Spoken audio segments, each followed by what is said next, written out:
Hey, Miss Emmy. Hey, Natalie. Hey, Hey, JJ.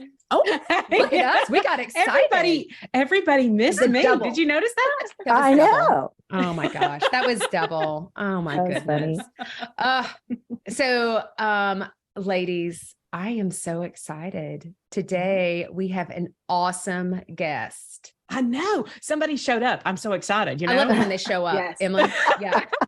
I do too. Especially she looks beautiful. I'm not sure if y'all need to, but go to YouTube and you can see it. A beautiful pink shirt. Oh my gosh, 100%. We're basically prepped for Easter. That's what we all look like. We're prepped for Easter. Yeah. Jay, you have got to tell folks about Miss Lori. She is awesome because they are going to love her. I think we're definitely I'm excited because I think we're going to get some helpful hints today for us personally. Yes. These are my favorite episodes when it's all about me. Isn't it always about us? At some point in life, it needs to be. So, right? Let's go. So today we have with us Lori Lemasters, and she is the founder of Care Partners Resource and Consulting. She's also, this is cool, she's a certified journal to the self therapeutic writing instructor. She partners with local and national organizations to teach therapeutic journaling to caregivers. I think that's cool because I like to journal. It's all about my pen, Lori. I got to tell you that. So, but we always say that it starts with the journey. And now Natalie's going to get me because she says, don't give it all away, JJ. Don't give it all away, JJ. No, but this is really important because if you're out there and you're thinking to yourself, well, I don't journal, so maybe this episode isn't for me. You got to listen to this. 2001 was the year that started it for Lori. And Lori's father passed away in January. She divorced in March. Her stepfather went on dialysis in May, and her mom had a massive stroke in July. So she moved from Colorado to California, and her 8-year journey began. Lori, welcome. I think you've got something to share with everybody because we've all been through. If we hadn't been through it, we're going to go through it. That's right. But you got the story, sister. So thank you so much. Thanks for having me. I'm so excited to be here. Definitely. You know, it's always sounds weird to say, but it's always a good time to speak with people who are walking the journey or who have walked the journey, right? Mm-hmm. And all the phases of it, whether you're anticipating the challenge of it or whether you're, have gone through it. Either, some of you are long distance, some of you are local, some of you, Emily, you've gone through the process of living with your mom and doing all of that. Now you've transitioned to the next phase. And so often we discount our journey. It's like, oh, well, I'm not, she's in a home now. So, or people say to you, well, your life is so much easier now, or it's so, and they don't recognize that it's all it doesn't get easier. From the time you start anticipating the challenge, where this challenge is going to take you, the more communication, the easier it is. The more you can talk about the journey before it happens, the better off you are. You better understand your parents or loved ones desires and goals and so on. And that's where the therapeutic writing comes into play a lot, because it helps you kind of put on paper, like, what do I want? What am I anticipating? What did they say to me? What does that mean? All of that. Yes. That's preaching right there, Jay. Yeah, she preaches. So I know. I'm like, amen. Hallelujah. So you weren't always a journaler there. Like, this isn't, hey, I got out of school or I got out of high school and I said, I'm going to journal. So this all started, Natalie always says you were born, you grew up, and then like tell us about your caregiving journey. Like, you were born and now skip to the caregiving part. Yeah. So, but the journaling, like, that came later, but you started these events. So there's so much that led into 2001. So get us there and kind of where your mindset is, because all these events, they happened. And, we've had traumatic events, our dad passed away suddenly, things like that, but yours were so close together. Take us through those pieces. So it's pretty interesting. I always thought I was so unique in that, that just that year was just like, and I've been doing my business since 2009, and I've met a lot of caregivers, thousands of caregivers. And I found that, number one, that it isn't all that unusual. For some reason, that just kind of transpires that way. But for me, the journaling came from the divorce. So I had been married for 26 years, and it was a pretty difficult relationship, but it brought me my most amazing son. So, fabulous. And we had a pretty, how do I say it? Like amicable separation. But it was very emotional. And so I reached out to a therapist before I decided to finally we had one of those relationships where we'd split up and get back together and split up and get back together from the time I was 15.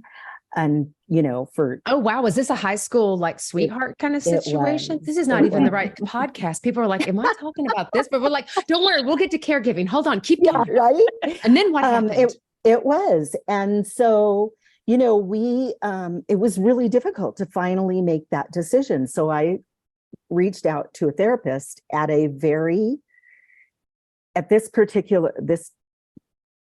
is going to get deep, girls. So hold on. Ready. Okay? Ready. We're ready. I had found out that he was being unfaithful again for the umpteenth million time. And I actually had a bottle of pills sitting in front of me and the phone book. And I leafed through the phone book under therapists and saw Kathleen Adams' face, who's world-renowned therapeutic journal writing instructor and uses it in her therapy. And I just called and got her voicemail. And I said, I'm in a really bad place and I'm sitting here with a bottle of pills. And if you don't call in an hour, I'm taking them all. Wow. And she called me back almost immediately and said, I've cleared my calendar. You need to come in.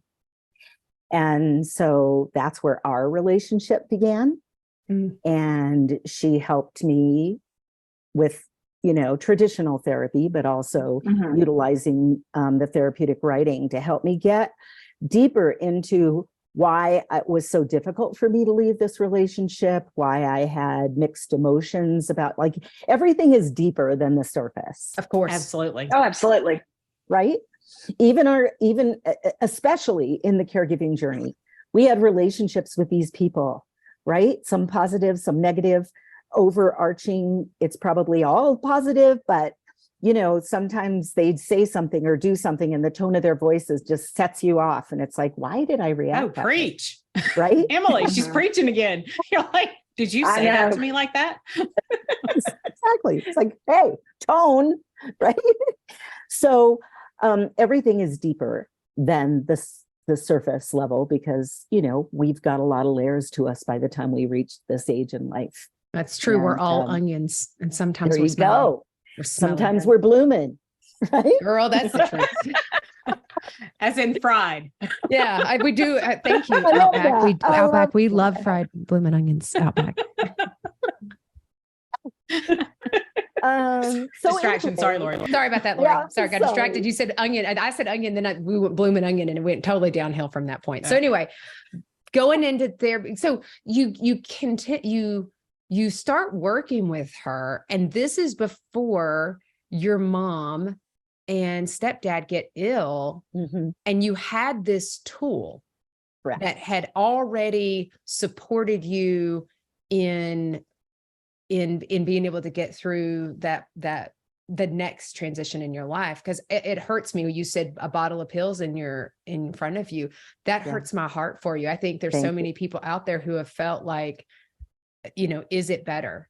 Right. I can't take it another day. No. Yeah. Right. And that's real. That's absolutely real. Yeah. Yeah.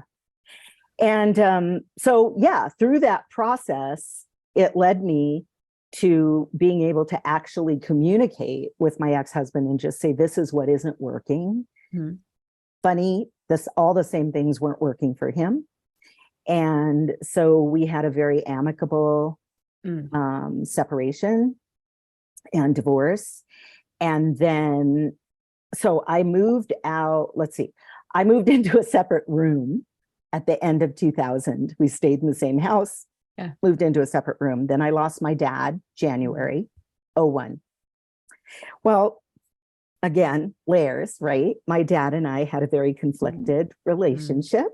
Mm-hmm. And there were a lot of emotions around never having resolved that stuff. Was it a quick death, or was it it was kind of, it was very traditional. He had heart issues forever, but he had this final heart attack, and he was, unconscious for about 12 hours, I think it was, or something. But typical of my dad, right? We all come together, we're all in the hospital room, and he's like, and so everybody starts crying, me and my siblings, and we're all like prepared. And then he'd be like, and he'd, so that went on for 12 hours. Wow. Right? Oh gosh. What an emotional roller coaster. I mean, you don't wish anybody to die, but you're like, I'm over here dying, honestly, right now, because the anxiety to my stress response system, I'm slowly like, my cat lives are going away. Right. So that's very traumatic for the individual and their loved ones as you're going through death and dying process. Absolutely. And, when they're doing okay in the machines are telling you that they're, fine. He was still unconscious, but, you get to the point where you're sitting around, everybody's talking and reminiscing and kind of laughing about positive stories and whatever. And then he'd stop breathing again, and everybody would like, and, and you're on hold for a while, and then he'd start breathing again. It was kind of that whole thing. Right. But anyway, when he passed, there was still a lot of stuff, right? There was just a lot of stuff. So I used therapeutic writing, to help me get through that. I always say I resolved all my daddy issues after my dad was gone. Okay. So, through journaling. Yeah. And it's not something, therapy is not something I did consistently for years and years and years. I would go in and out. Journaling, not something I do consistently. I have never told caregivers that it is necessary for them to journal every day. That's just so unrealistic. It becomes a task to do. That's the problem. You cross over the line. And as a mental health provider myself, you shouldn't see a therapist for years and years and years and years. I think it is actually much more normal for you to go in and out potentially depending on life. But the goal is if you think about traditional therapy, is to help you be able to internalize change so that as you have a crisis moving forward, you're able to respond to that without them. Right? Absolutely. So it does make sense that you didn't have that. And there's nothing wrong with that. I want to make sure folks hear that piece of it. Yeah, it's so important, especially for caregivers, because the whole issue comes down to time and money. Yeah, absolutely. You're absolutely Emily's right. like, yes. Again, we're going to preach amen all day. Time and money, because it is that you're exactly right. Time and money. Yeah, because caretakers do not have time. And of course, usually caretakers do not have insurance unless they have a spouse that has it. Right. So you're and unfortunately, there's still a lot of insurance that doesn't pay a huge amount for therapy, right? So there's that copay, and there's that, there's a lot of things to be concerned about. So I teach 18 different techniques of journaling, 18 different kinds of ways to journal. And the majority of them are recommended you don't write for more than 5 minutes and max. Oh, wow.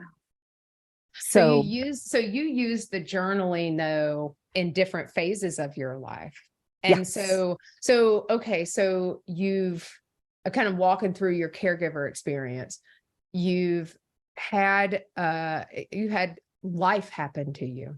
Life happened. I mean, especially in life, the memories that you have are typically around a crisis or something super positive or super crisisy. And so separation with your husband, death of your father, and then you have your mom get sick. Right.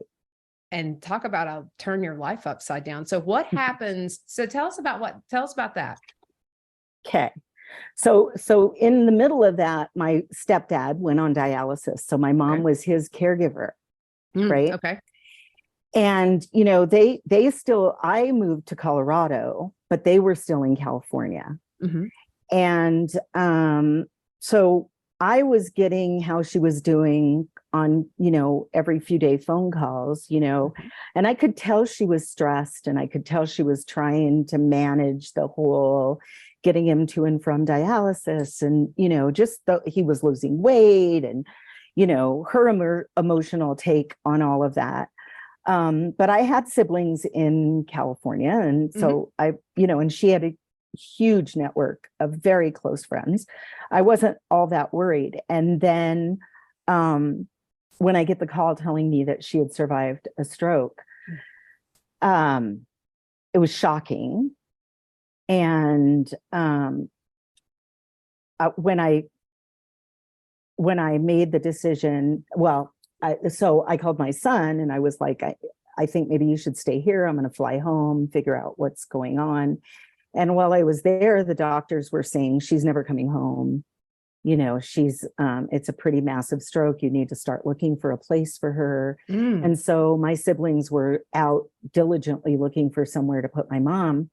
And my stepdad, who, by the way, I was the only one he raised. I was my mom's youngest. And okay, so you're the baby. I'm her baby. I was going to ask you about birth order. Yeah. Oh, that's a whole other episode. Don't worry. We're peeling that onion back, girl. Right. But my stepdad was like, she's got to come home. She will never get better if she doesn't come home. And 10 years before all of this happened or so, I was visiting one time and my mom had a friend who'd ended up in a similar situation, and her family put her in a community. And my mom was telling me the story, and she grabbed my hand and she looked me straight in the face and she said, "You promise me you will never do that to me." Oh, never. Gosh. That's the worst thing to ask of another person. Right. But I mean, it's hard. That's hard. She was that's healthy. A hard promise to keep. Mm-hmm. Absolutely. But she was healthy. Mm-hmm. And I didn't, I'm like, that's never going to happen. So sure, of course, Mom. You're living forever. It's fine. Of course, exactly. She was the strongest person I ever knew. Mm-hmm. And, and we're a Hispanic family. It's pretty traditional that, we're multi-generational. Mm-hmm. So I think somewhere in the back of my mind, I just thought, when they slow down, we'll move them to Colorado. And, that's important because culture is important. We had another person, Bonnie Chavez, and I mean, her parents had she bought her house with the intention to have her mom move in the future, her mom and dad. And then of course, her mom and dad sold their house before they were ready, or she was ready. And they didn't tell them. And it's the funniest story. So that was a good one. So but culture's so important in that. So you were fully prepared to be like, yeah, she's coming with us. She's going to be. Eventually. Yeah. But she was going to be healthy living with me. Yeah. Right? She wasn't going to be. Nobody gets sick. Never going to be sick. Moms don't get sick. No. Right. And my mom's stroke was pretty massive. So while she was completely cognitive till the end, she couldn't speak. She could not use language to express herself. She was an expressive aphasic. So she said do, and thought she was saying full sentences. So we would call it doing me. Mom, you just do'd me. I don't know what you mean. Right. Yeah. And she was paralyzed on her right side. So she was a full transfer. Wow. So it was challenging 8 years. So let me, go ahead, Jay, because I was going to ask about the relationship, how your siblings decided the sibling part of it. Like, how did you guys, I'm sorry, I leaned away from my mic. How did you guys decide who was going to move in? Was it, what kind of discussions you have? Because I know how the sisters and I have discussions. What was that discussion like? I'm sorry about that, Jay. Oh, go ahead. It really wasn't a discussion. Other than with me and my son. And I told him what was going on, and my son said, "No, Mom, you got to go. You've got to move home." How old was he at the time? How old was he? He was grown. He had two kids of his own at the time, and married, and we're very, very close. We lived like 5 minutes apart, and so that was a really big decision for us to be apart like that. But there was no question in my mind. My oldest sister had her dad living with her at the time, so that wasn't an option. My younger sister wasn't an option, and one brother was here in Colorado, and one brother actually lived with them, my mom's oldest child, but it just didn't seem like the right fit. Yeah. So my dad, asked me, and I had no qualms. It was just like, sure, of course, this is what happens. But you picked up and you moved everything. So whether you're working or your life, so there's no question about it. You did it, but then you're in it. Did you, first of all, expect it to be 8 years? And during that 8 years, you've already had your divorce. You're still young. So what's going on in your life during that time? Are you working during that time? Are you dating? 24/7 caregiving is what it sounds like, because you've got two people really that you're caring for. Yeah. And you've got a son and grandkids. So where is your life, Lori? Because you've got this 8 year, people say you've got the donut hole there. You got 8 years. Yeah. So what's going on there? So we had 3 years in California. My stepdad passed. And once he passed, and I realized things like, we weren't being invited as much to the family, like my mom's other grandchildren's sporting events, and her friends kind of faded away. They didn't, they just didn't know how to communicate with her. They didn't know, weren't comfortable around her. So they all just kind of faded away. Wow. I extremely blessed. My parents were very comfortable. So I did hire some help. As my dad got older, I hired a gentleman that we knew to help me with him. And my mom had a housekeeper who had been her housekeeper for over 20 years. Lifesaver. She had 3 jobs. She's from Guatemala. And she had 3 jobs, and she gave up 2 jobs to help me with my mom. And, over the 8-year period, it went lots of different phases, right? I would work, then I didn't work. I would have help. I didn't have help. Lots of different things. It just depended on where I was physically, mentally, all of that. Well, while you're going through this roller coaster, how did you talked about 18 steps that you did with the journaling. Can you kind of dive into that a little bit more? I love to journal therapeutically. And I also, love going to therapy also, but as Natalie said, sometimes it's just for a season, and then the next season you're off and then you're back on. So I would love to hear more about the journaling side of it. Sure. So I'll go back to,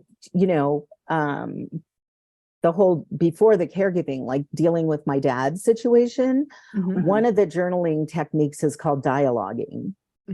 So in dialoguing, you write as though you're having a conversation with that person.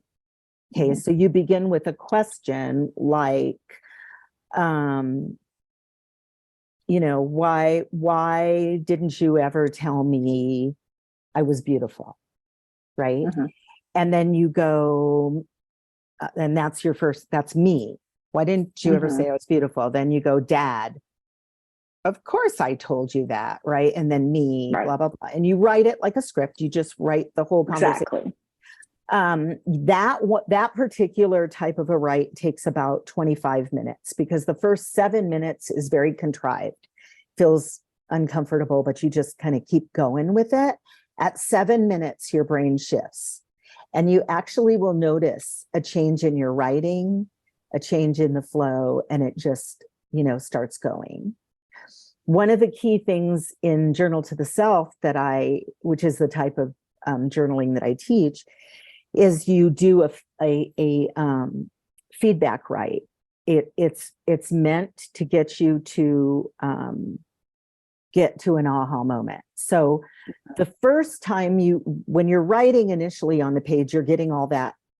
I very uneloquently call it throwing up on the page. You just kind of no, you're exactly right. You get it out, but you don't really have an awareness about it. So if you reread it and then you write for just 2 or 3 more minutes, starting with reading this, I realize, or I didn't understand, or reading this, I'm aware, right? And then you get a little deeper, and that deepness helps you to do the next journaling, right? Like, now that I'm aware of this, I'm curious about that. That's interesting. Gotcha. It is. Did you use, kind of pushing back into that window, you said the first 3 years you were in California. Did you choose to move back to Colorado then, or did you stay? So you moved back to Colorado. Your oldest brother then was living still, I'm assuming, with you guys at the time. And what was the discussion around, I'm moving mom to Denver? I'm assuming everybody was like, you're taking care of her, go with it. Sound like that? Yeah, it was kind of funny because no, my oldest brother wasn't still with us. Okay. I sort of kicked him out when we moved. That's okay. Respect. California. I was like, I'm putting you to work, people. They're gonna, you gotta go. And my parents had already had issues with him being there as long as he was. So, it was that was a story in itself. But so we did have a huge family meeting and a discussion, right? About what should happen. What happened was, I said, look, I can't be away from my son and my grandchildren and my daughter-in-law anymore. My grandchildren are growing up. They're very active in sports. My son was a coach. I did have the liberty to come home back to Colorado somewhat regularly. I was able to make that happen for short, weekend trips and whatever, or bring them out to California, but it wasn't the same, right? It just wasn't the same. And so, the options were, because at that point, my mom's first husband, my sibling's dad, had passed away also. So my sister Gloria wasn't happy about the idea, but she said if mom wanted to come live with me, she could. I mean, and I don't blame her. She had her dad there for a long time and, whatever. And then we said, or we could have Tita, which was my mom's old housekeeper, and her husband move in and care for you. And we would, supplement a little of their income or whatever, or you could come to Colorado with me.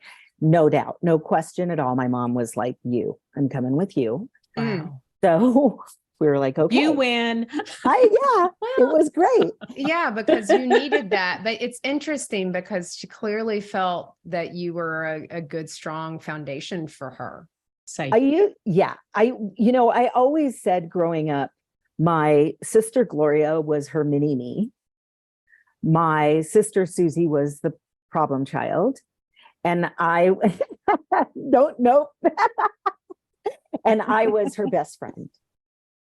So it was just a very unique relationship that we had. And, you asked me initially where I am in the birth order. Yeah, birth order. So my mom was married. She had 4 kids. She got divorced. She married my dad, got divorced, and then had me. Was a very short relationship. Then my dad proceeded to get married a couple more times and had kids. So I'm my mom's oldest. I'm my dad's youngest. And between the 2 of them, I'm the only child. Oh, and from the time you get to play any role you want. Right? That's not fair. Anybody. From the time I was 11 on, I was raised like an only child because my stepdad had no children. So I was like his only child. So yeah, Monday through Friday, I was the youngest, and on weekends, I was the oldest.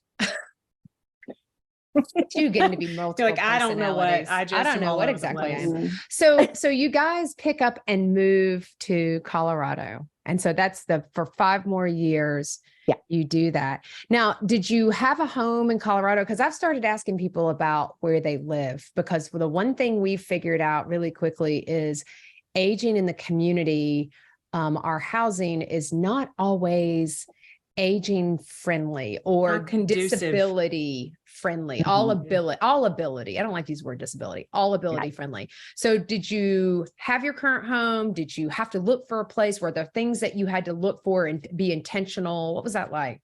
Yeah, we had to look for a home because I had given up everything when I moved to California.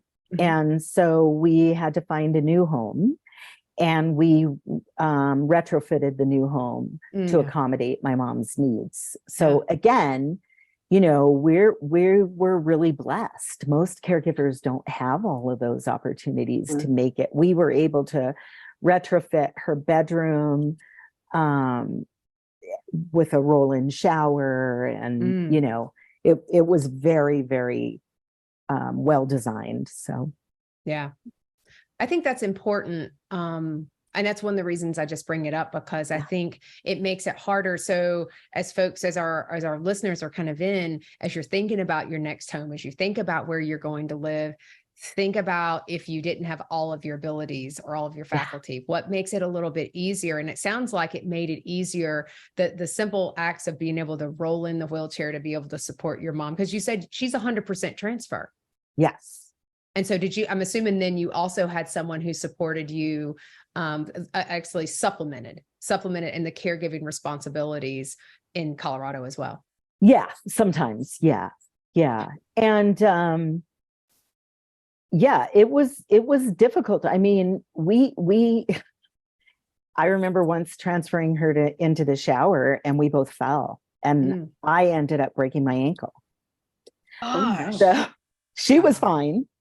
Yeah. And I broke my ankle, you know, so there was that recovery period. There were times when, like, my elbows are shot because there were times I would transfer her and hit the wall and break my bursa sac.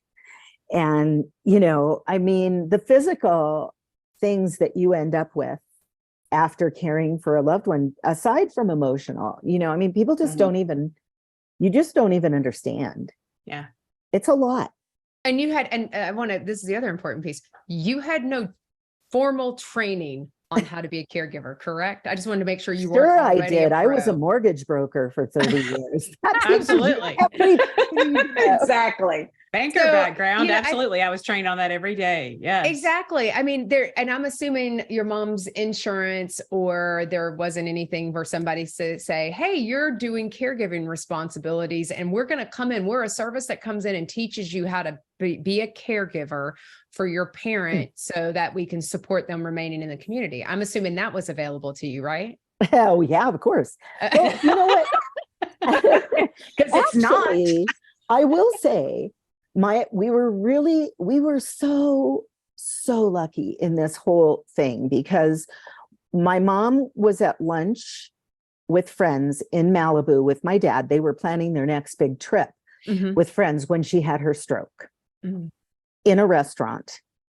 And so they called 911, and the paramedics that came had just been trained on TPA, which is a drug for stroke. You put it in and it dissolves the clot, right? Okay. You have to do it within 3 hours or whatever. But they were immediately able to identify what was happening. They took her somewhere that was it was actually a study. She was the 3rd person in California and the 50th in the nation to be part of this study. Wow.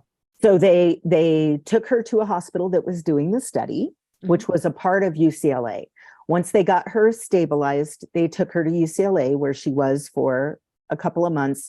And then once she was completely stable, then she transferred downstairs to the rehab and at UCLA. And they did a phenomenal job of training me and my dad. and encouraging us, come every day, come, oh, it's shower day. Do you want to try to give her a shower? Do you want to, that's unusual. It is. Hospitals. It is. That's 1,000% unusual. But think about the lessons that you look and you took and you were able to probably apply over your journey. Yeah. I love that. That's some money. But that's a clinical trial. That's the problem is, or you have to have a health system that values or sees you as part of the treatment plan, if that makes sense. Right. If you're not a part of the caregiver has got to be a part of the individual's treatment plan because you really do have impact as a caregiver on their outcome. Hey, ladies, I need to interrupt for just a second to share about the Sisterhood membership. It's basically a sale every day. And the best part, it's free. Here's the details. We're partnering with our friends at Benefit Hub and other care partners to save you money. With over 200,000 participating companies across the US and abroad, you'll find discounts at your favorite local stores, huge savings on vacations, amazing deals on home, auto, and supplemental insurances, and everything in between. Go to confessionsofareluctantcaregiver.com to sign up, and then definitely tell your friends about it. They can join too. Trust me, there's a discount for everyone. And don't forget, it's free. Okay, back to confessing. Yeah. And I have often said, I wish we had like an old school welcome wagon that when someone has a stroke or someone is diagnosed with Parkinson's or someone is diagnosed with dementia, that someone would come to your door and say, I'm here to talk to you about my journey, not about, because you don't know yet. You don't know the questions to ask. You don't know any of that. Right. But this is probably what's going to come about. And here are your top 5 resources. When you start knowing your questions, you can call blah, blah, blah, blah, blah, blah, blah, blah, right? Because so what happened in my journey, my mom was a huge volunteer her whole life, right? So we got here to Colorado and I thought, she is not going to get better just sitting around and doing therapy an hour a day or whatever. So National Stroke Association was how their headquarters were here. So I reached out to them about volunteering, and my mom and I would go in, and we started with just stuffing envelopes and, putting labels on things and stuff that she could do. And then we started doing speaking. We would go around and speak at different things. And that kind of was my introduction into the whole world of the world of caregiving, not my world of caregiving, but the journey, right? It ended up becoming a job for me and a career, and the basis of which I started my business and so on. But one of the things that would make me so mad, because towards the end, I became part of different boards and things, and I would sit there and listen to conversations about services that people offered. And I was like, why didn't I know that 5 years ago? That is absolutely true. Absolutely true. So frustrating. It's like my journey would have been so much better. And, I have so many regrets. I beat myself up. I have guilt. I wish I had done this better. I wish I would have, had I known this, and I remember that one time I made her cry and I'm just the most horrible person, right? We go through that. And had I known so many of those resources, I would have not gone through a lot of what I go through. Yeah. A lot of the growing pains as a caretaker. Yeah. It's just, you have no clue. And I like how you said, you need a welcome wagon to say, here are the best resources for you. It was helpful that my mom's neurologist gave us all this information. It was like, here you go. But I had, like you, I had no clue, going into this, and the guilt is real every day. Totally. I mean, UCLA also sent me home with a notebook about like this. It sat on the corner of the table for, I don't know, 3 years before I'm like, I don't have time to read that. So that's the point. So here's a question. This is like very interesting because I'm just like, so what you talked about is, I wish I had somebody like the welcome wagon. We call that peer support in mental health. Like if we would, why don't we have peer support when someone is diagnosed with Parkinson's, somebody's diagnosed with Alzheimer's? Why don't we, hello, insurance companies, I'm going to be friends with you. Why don't we have that as a service for caregivers? Because think about it. It just empowers you and it allows you to provide better care. And then training, UCLA, thank you. But what would it have taken? Like, what do you think it would have taken for you to pull that binder off the shelf? Like, seriously, because think about it. People like, there's lots of places. There's like findhelp.org and there is, your area agency on aging. Yeah, the agency. We love those friends. Like Janet Brennan works there. And so we love Janet. But what do you think that as a caregiver, what do you think that would have taken for you to pull that off? Do you think it was really having someone to sit beside you? Yes. Okay. Yes. Yeah. I think, it's like, I'm not a homeschool person, right? I also am not, but so my husband is very engineering. Before he does anything, he will get the book out and he will read it. So is my stepdad, who's a scientific engineer. And he, think about everything that would go wrong before he even started it, yada, yada. I am a show me how you did that. Yeah. It's modeling. Show me. Yes. Right. Yes, absolutely. And so for me, it would have taken someone to come and sit with me and pull the book out and say, this is where you find this. And Thank you for that. Thank you for that. Because I think, I hope folks, when you're listening to this, I'd love to see it in the comments. Like, what does it take for you? Because like I said, there's resources out there. They will say, okay, we gave you the resource. There you are. We did it. And for me, I know with caring for Jason and Emily, I think, it's you and Jay, when Jay did respite, JJ and I did respite, we needed someone to come and manage our emotions, to be honest with you. We were like, woo, crazy. And, but I wasn't emotionally in a place to think, oh, I'm going to sit here and read this and it's going to sink into my brain. And then I'm going to take these things and apply them. I don't think I was there. I was surviving. I was in a survival mode, like making sure Jason got his meds on time and and researching. Right. So, then you're like, okay, well, it's calm now. I can get on the computer and figure out what's the newest medication or what's the next treatment or what do I do? That kind of stuff. I have a whole class on how to research because it takes you down a rabbit hole for hours. Oh my gosh. It does. I love you, Google, but Google is Satan's playground. So, I'll say this. The other thing, let me ask you one more question because we're getting short on time. And I want to make sure the sisters get to, this is so good. This is like the money, Jay. I know. This is the money. Like this is Emily's like going to get a journal right now. She's like, I need new pens. Emily's like, I'm actually journaling right now as you bees are talking. So when you brought your mom, yeah, you can see that, people. She just pulled out her journal to the left. I love it. Composition book. Thank you. Yeah. You can, honestly, it's not preferred to write on your walls, but do what you want. Do what feels right. When you were there, when you brought your mom home those 5 years, I'm assuming, and this is terrible to assume, I'm assuming you said, I want to spend time with my son. I want to spend time with my grandchildren. I am assuming you brought your mom along with you to do those things. And I'm assuming that added value quality to her life.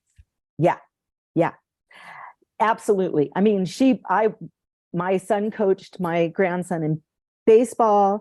I would sit her right behind home plate and she would cheer and, she just loved it. And I did it all over the place. Dude. Yeah. You got to add that one other do. Yeah. She dude. There's, we have a friend, our friend Doreen her mom has Parkinson's and she's in a wheelchair and she's nonverbal at this point. And they absolutely engage her. She's in skilled nursing because that's where they need that support. They take her out every opportunity. Dolores is out several times a week. And I think that adds value to Dolores's life. Absolutely. And I had my grandchildren 1 day a week and every other weekend. So, or excuse me, 1 weekend a month. Mm-hmm. And, they were all around and we used to always laugh because it was always Alyssa, who was 4 at the time, could tell me what my mom wanted. Like, I'd be like, are you hungry? Do you need to go to the bathroom? Are you thirsty? Or, I'd be like, I don't know, Mom, is it life or death? Because I give up. And Alyssa would come over and go, she wants her chocolate. I'm like, is it 4:00? I'm sorry, Mom. Yeah. It comes into a family affair. You just normalized aging and how to not be fearful of aging. Yes. Children. Well, and there was so probably a time where she feels normal. Like when my kids would come over, it's that time that she felt normal, like was able to participate in the world. Yes. And you're teaching the next generation. Because the funny thing is, my grandchildren argue over who gets to take care of me. Oh, don't you love that? They're like, no, you get mama and you get daddy and I get grandma.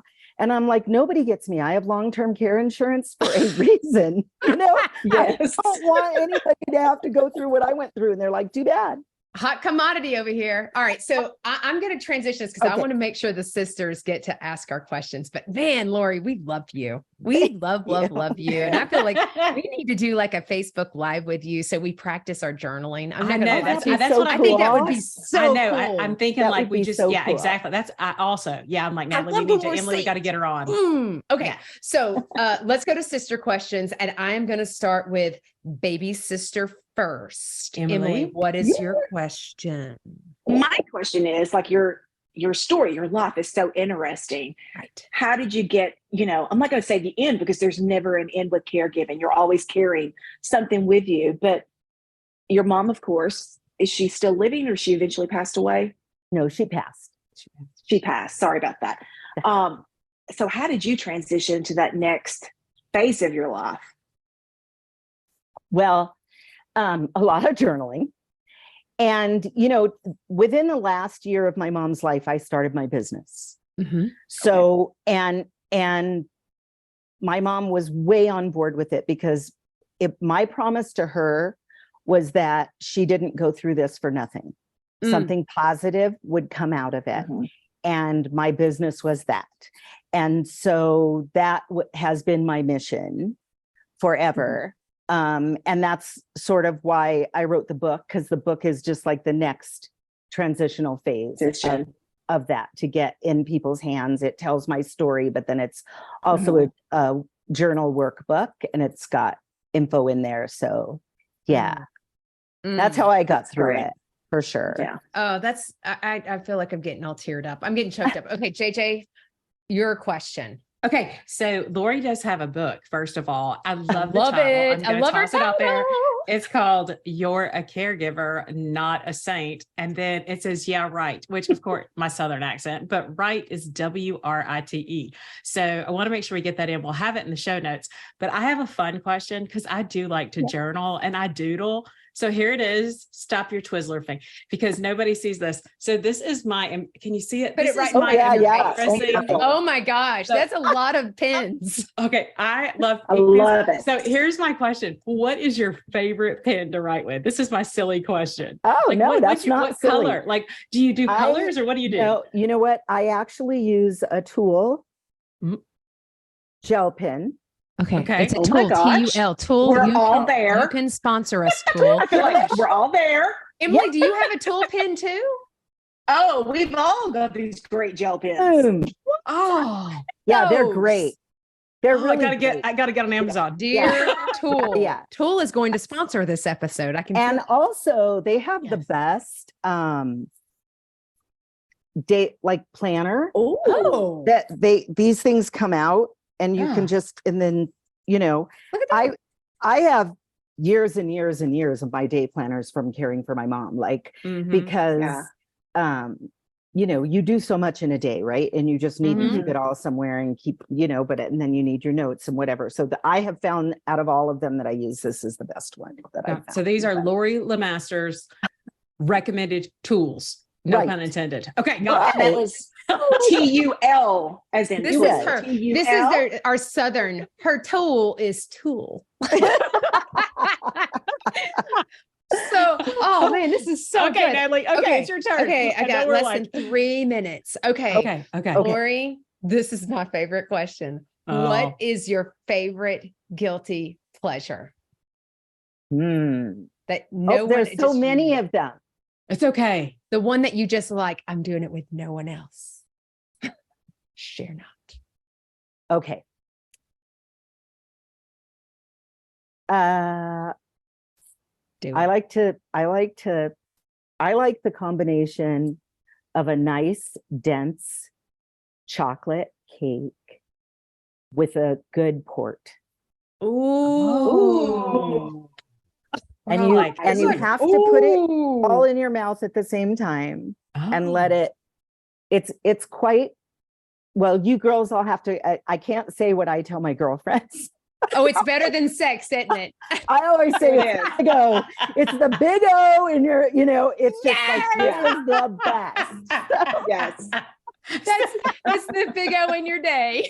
That's awesome, Lori. I love you.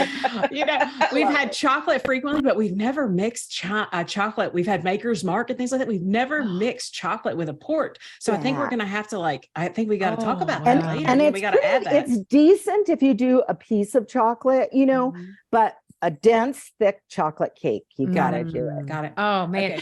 Okay. So that is the best way to end today's episode. I think if you haven't come away with some tools and some nuggets of wisdom, I don't know, you need to listen again, because Lori is on fire today. These sisters absolutely love you, and you are an honorary sister for us. So Lori, thank you so much for being here. And awesome. Thank you to all of our listeners to being with us. And until the next time when we confess again, man, we may have to have Lori come back. Thanks, Lori. Yes. Bye, everybody. Guys. Thanks, Lori.